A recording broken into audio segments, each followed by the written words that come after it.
Miniature College Sports Network brings to you the FAT8 Conference. FAT8 College Redzone News. Sam Pesci here, and all set, getting ready for this huge game. We're 2 days away from the big game between the Alabama Crimson Tide, Alabama at home, playing host to the Calgary Dinos. This is one of their in-conference rivalry games. Huge game back in Season 2. We're here in Season 3, Alabama for their opener. And boy, I tell you, we have some interesting news. We want to do a quick wrap-up as we get closer to this big game. And one of the things we wanted to talk about first and foremost, the changes that the Crimson Tide have made to their offensive scheme and their defensive scheme coming into this game.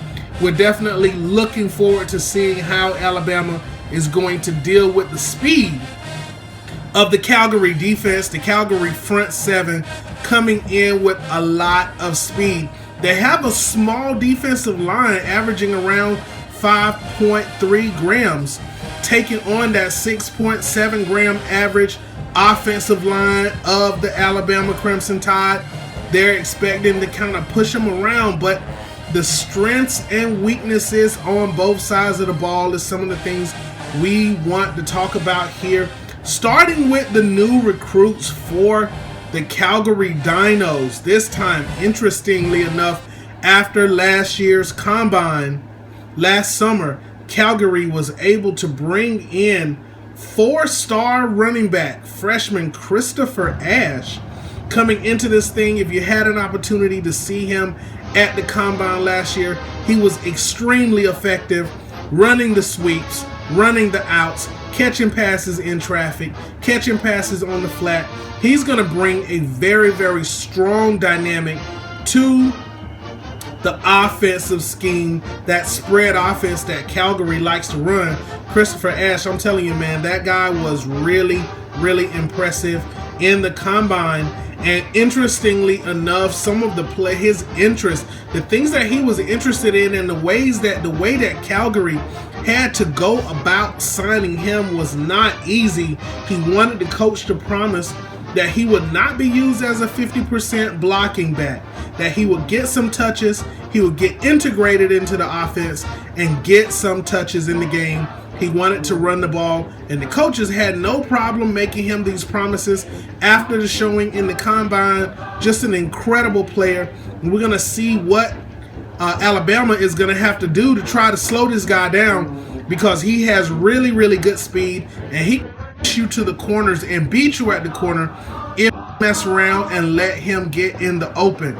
Alabama is going to have to spread things around defensively this season, coming in with the 43.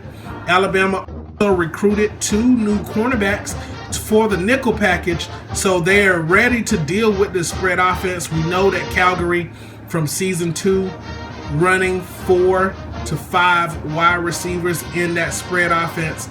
Alabama did a good job in recruiting in the secondary so that they can deal with the situation of being faced with 5 wide receivers, in some cases 4 wide receivers. Andrew Buckley graduating from Calgary last season, now with a new quarterback in Kareem Ross coming in, a true action coming in for Calgary. Another freshman. Calgary was able to pick up a scrambling quarterback.